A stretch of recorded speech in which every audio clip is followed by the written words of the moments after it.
You are cold, the sun is dropping, and everything depends on a spark no larger than a grain of sand.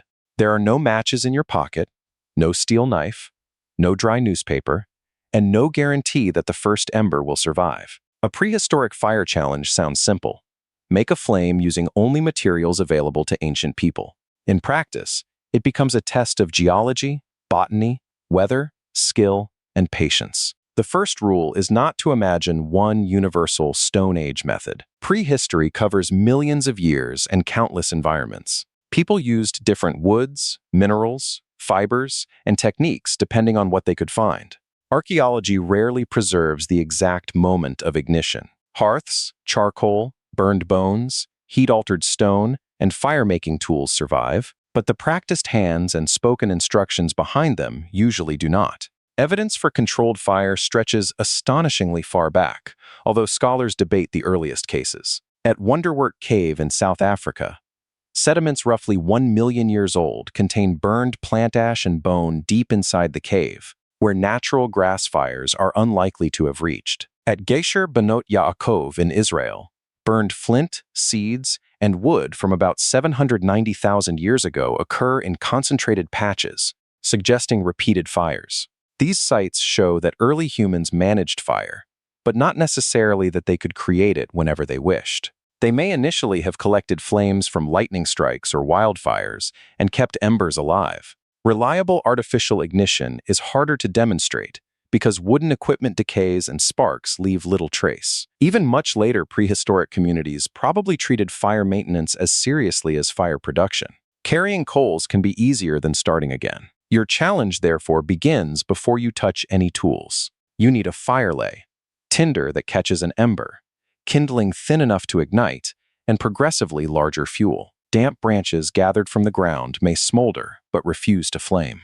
Dead twigs still attached beneath a tree canopy are often drier. Fibrous bark, dry grass, shredded inner bark, seed heads, or certain fungi can become tinder, but each must be prepared until it is airy and fine. One possible prehistoric technique is friction fire.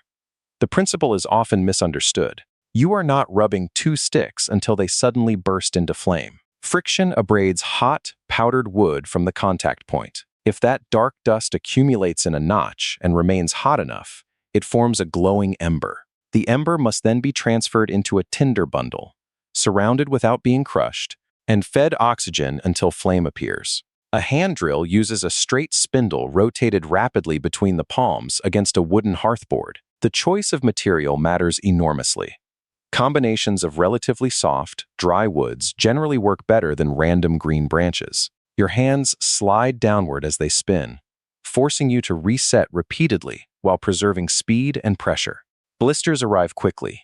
Humidity changes everything. A method demonstrated in seconds by an expert may defeat a beginner for hours. A bow drill makes the rotation more mechanically efficient. A cord wrapped around the spindle is driven back and forth by a curved bow, while a socket holds the spindle down. This technology is securely documented ethnographically, and archaeological finds show that bow-driven rotary equipment existed in later prehistory, although identifying specific ancient pieces as fire drills is not always straightforward. Similar apparatus could also drill wood, shell, stone, or teeth. The equipment is a system, not a collection of vaguely primitive objects. The cord must grip without snapping.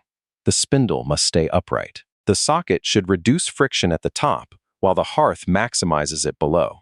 A carefully cut notch allows hot dust to collect on a leaf, bark flake, or thin piece of wood. Too little pressure produces pale dust.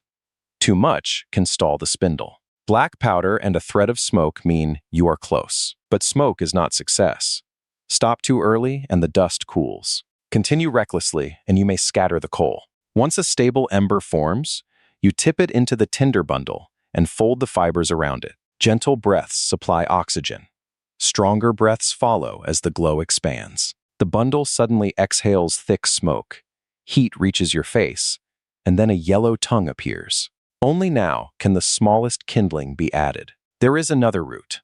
Percussion. Striking ordinary flint against ordinary flint creates flashes, but these are usually hot fragments of stone and are poor at igniting tinder.